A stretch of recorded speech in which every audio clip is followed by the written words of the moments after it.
আমি সার্জেন্ট দেবাশিস চক্রবর্তী। আমার posting east division cyber cell incharge আমি।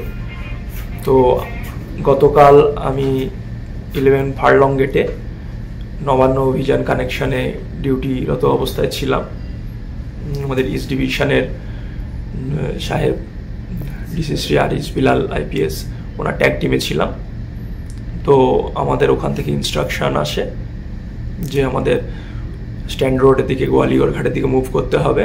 আমরা রেড রোড ধরে স্ট্যান্ড রোডের দিকে যাচ্ছিলাম। তো ইডেন গার্ডেনের কাছে একদল প্রোটেস্টার তারা রাস্তার সাইড দিয়ে ছিল। তো অতর্কিতে হঠাৎ করেই ইট ছুটতে থাকে। তো আমাদের গাড়িতে উইন্ডস্ক্রিন ফেটে যায়। ফেটে গিয়ে ফার্স্ট ইটটাই আমার চোখে এসে পড়ে।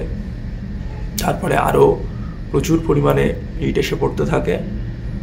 কোনো মতে আমাদের ড্রাইভার ওখান থেকে গাড়ি ঘুরিয়ে নিয়ে চলে যায়। আমরা প্রাণে রক্ষা পাই এবং আমার চোখ থেকে অঝরে রক্ত ঝরতে থাকে।